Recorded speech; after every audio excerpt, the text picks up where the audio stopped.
আমার কষ্ট লাগে মাননীয় প্রধানমন্ত্রীর জন্য। তার আশেপাশে কাদেরকে উনি বসিয়েছেন?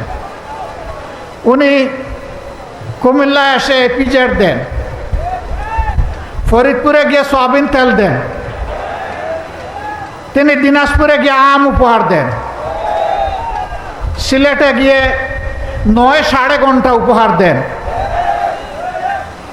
সংসদে গিয়ে প্রাথমিক বিশ্ববিদ্যালয় উপহার দেন, আর কক্সবাজারে এসে বলেন যে বিরোধী দল এই বাজেটে মাদক এবং ধূমপান জাতীয় দ্রব্যের ট্যাক্স বাড়ানো হয়েছে বলে বিরোধী দল তার বিরুদ্ধে প্রতিবাদ করে মিছিল করেছে। মিথ্যা, ভুয়া।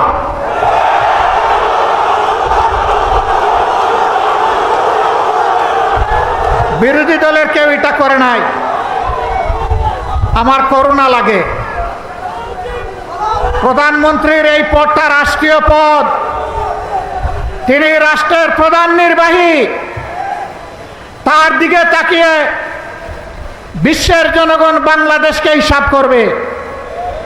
তার মুখ দিয়ে যদি অনবরত এই সমস্ত ভুলভাল কথা বের হতে থাকে, বাংলাদেশ লজ্জিত হবে, ক্ষতিগ্রস্ত হবে। এদেরকে চিহ্নিত করুন, যারা আপনাদেরকে ভুল বুঝাচ্ছে। আপনার সম্মান মানে বাংলাদেশের সম্মান যারা ধ্বংস করছে,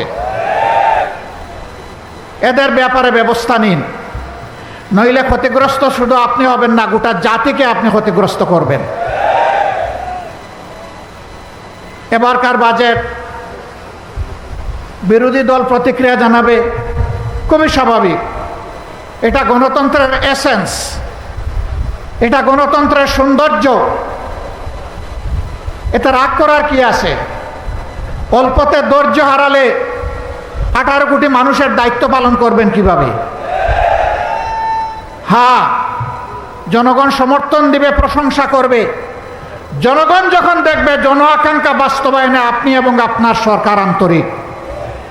কিন্তু জনগণ যখন দেখবে 70% মানুষের রায়কে আপনারা অপমান অগ্রাহ্য করছেন, জনগণ বসে বসে আঙ্গুল চুষবে না। রায় দিয়েছে জনগণ, মানতে হবে সরকারকে। যে সরকার জনরায় মানে না, সেই সরকার জনগণের সরকার হতে পারে না। সংসদে তারা বলেন তাদের হিসাব অনুযায়ী বিভিন্ন মেকানিজমে সরকারে গিয়ে এখন বলছেন 51% মানুষ তাদেরকে ভোট দিয়ে সরকার গঠনের সুযোগ দিয়েছে।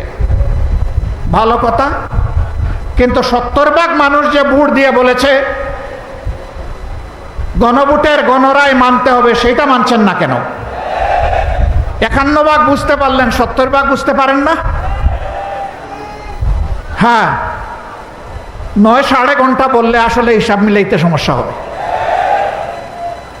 হিসাব মিলানোর জন্য ভালো মানুষ পাশে রাখুন, জাতিকে নেতৃত্ব দেওয়ার জন্যে, যাদের অন্তরে দেশপ্রেম আছে, মানবতাবোধ আছে, চরিত্র যাদের উন্নত, যারা চাঁদাবাজদের ঠাঙ্গিদার নয়, তাদেরকে বসান। একজন কুখ্যাত ব্যাংক ডাকাত, তার গাড়িতে চড়ে যারা রিসিপশন নেবে, তাদের দ্বারা আপনার সরকার বাংলাদেশের জনগণকে কিছু দিতে পারবে না। প্রিয় দেশবাসী, আমরা চেয়েছিলাম জনগণের সকল সমস্যার সমাধান সংসদে হোক, সরকার চায়নি। আমাদেরকে তারা ঠেলে দিয়েছে জনগণের কাতারে। যদি গণভোটের রায় মেনে নেওয়া হতো, আজকের এই বিভাগীয় সমাবেশের প্রয়োজন হতো না, এতগুলো মানুষকে ত্যাগ স্বীকার করে এখানে আসতে হতো না। আপনারাই বাধ্য করেছেন। সংসদে আমরা এই দাবি উত্থাপন করেছিলাম, আলোচনা হয়েছে, আপনারা ফেলে দিয়েছেন, জনগণকে অপমান করেছেন। আমরা সেদিনই বলেছিলাম সংসদে কথা বলতে মাননীয় স্পিকারের অনুমতি প্রয়োজন হয়, মাননীয় স্পিকারের রুলিংয়ের প্রয়োজন হয়। যেহেতু এখানে আমরা সুবিচার পাইনি, আমরা এখন জনগণের সংসদে চলে যাচ্ছি। জনগণের বিষয় এখন জনগণের কাছে পেশ করব, সেখানে কোনো স্পিকারের অনুমতির প্রয়োজন হবে না। সেখানে মন খুলে কথা বলবো, জনগণ সিদ্ধান্ত নেবে আগামীতে তারা কি ফয়সালা দেবে। একটা স্বাধীন সার্বভৌম দেশ, সীমান্তে কি হচ্ছে আপনারা জানেন। আমরা নোটিশ দিয়েছি এই বিষয়ে আলোচনা করার জন্যে, আমাদের নোটিশ নিয়ে টাল বাহনা করা হচ্ছে। ভয় কিসের? কারে ভয় করেন? কারে খুশি করতে চান? কার হয়ে দেশ পরিচালনা করতে চান? যদি বাংলাদেশের জনগণের সরকার হয়ে থাকে তাহলে এই ধরনের ইস্যু সংসদে আলোচনা করতে দিতে হবে। আমরা আলোচনা সংসদে করব না উত্তেজনা বৃদ্ধির জন্যে, আমরা আলোচনা করব বাংলাদেশের স্বাধীনতা এবং সার্বভৌমত্বকে সুসংহত করার জন্য। এটি আমাদের উপর অর্পিত পবিত্র দায়িত্ব। কিন্তু যদি আমাদেরকে এই আলোচনার সুযোগ থেকে বঞ্চিত করা হয় তাহলে মনে রাখবেন, মুষ্টিমেয় বিজিবি যাদের হাতে সরকারের দেওয়া অস্ত্র আছে তাদের পাশে আজকে যেভাবে হাজার হাজার জনগণ নিরস্ত হয়ে বুক পেতে দিয়ে নিজের সীমানা রক্ষার জন্য এগিয়ে গিয়েছে, 18 কোটি মানুষ এইভাবে কারো হাতে বাংলাদেশ ইজারা দেবে না। এই 18 কোটি মানুষের 36 কোটি হাত বাংলাদেশকে পাহারা দিয়ে রাখবে ইনশাআল্লাহ। জাতির সাথে গাদ্দারি করে কেউ পার পাবে না। আমরাও গাদ্দারি করলে জাতি আমাদেরকেও ক্ষমা করবে না। আমরা জাতিকে কথা দিয়েছি, কথা দিচ্ছি, আমরা জাতির সাথে আমরা গাদ্দারি করব না ইনশাআল্লাহ।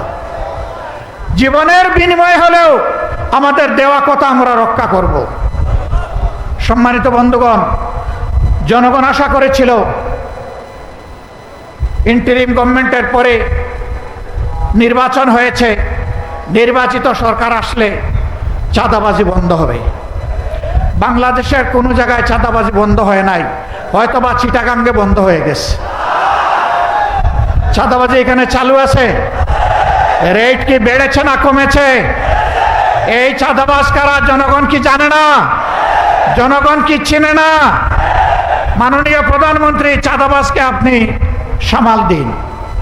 আপনি কথা দিয়েছিলেন আপনি ক্ষমতায় আসলে দুর্নীতির টুটি চেপে ধরবেন। আমরা দেখতে পাচ্ছি দুর্নীতিকে জাতীয়করণ করা হয়েছে।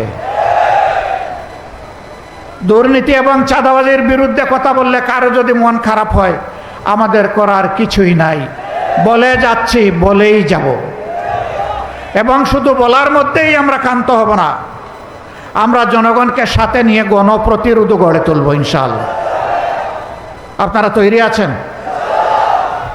আমাদের পরিষ্কার কথা, গণভোটের রায় বাস্তবায়ন করতে হবে। গণভোটের রায় বাস্তবায়ন করতে হবে। গণভোটের রায় বাস্তবায়ন করতে হবে। যদি না করেন তাহলে যেভাবে 96 সালে নিজেরাই শেষ পর্যন্ত কেয়ারটেকার সরকারের বিল নিজেরা এনে পাশ করতে বাধ্য হয়েছিলেন, এই রেফারেন্ডামও বাস্তবায়ন করতে আপনারা বাধ্য হবেন। ভালোই ভালোই মেনে নিন, জনগণকে রাজপথে ঠেলে দিবেন না। আমরা শান্তিপূর্ণ গণতান্ত্রিক ধারায় থাকতে চাই, আমাদেরকে থাকতে দিন। আমাদেরকে সুড়সুড়ি দিবেন না। নতুন করে সুড়সুড়ি দেওয়ার কিছু নেই। হুমকি ধমকি দিবেন না। মাঝে মাঝে হুমকি ধমকি দেওয়া হয়, জেলের ভয় দেখানো হয়। ফাঁসিকে যারা তুচ্ছ মনে করে তাদেরকে জেলের ভয় দেখাবেন না। দেশ এবং জনগণের জন্য ফাঁসি বরণ করতে হয় প্রস্তুত। দেশ এবং জনগণের জন্য জীবন দিতে হয় প্রস্তুত। দেশ এবং জনগণের জন্য একবার নয় বারবার জেলে যেতে হয় প্রস্তুত। কিন্তু এই জেলের তালা স্থায়ী নয়, চাবিওয়ালাও স্থায়ী নয়। তালাও পরিবর্তন হয়, চাবিও পরিবর্তন হয়, এটা মাথায় রাখতে হবে। একদল ফ্যাসিবাদ কায়েম করতে গিয়ে বনে জঙ্গলে আশ্রয় নিয়েছে, খাল বিল নদী নালা দিয়ে পালিয়ে গিয়েছে। আপনারা কোন দিকে যাবেন? আমরা চাই না আপনাদের এই পরিণতি হোক। আমরা চাই না একটার পর একটা গণবিরোধী সিদ্ধান্ত নিয়ে দেশ এবং জনগণের ক্ষতি আপনারা করুন। আমরা পরিষ্কার বলে দিচ্ছি, আমরা দীর্ঘকাল বসে বসে আপনাদেরকে এই সুযোগ দেব না।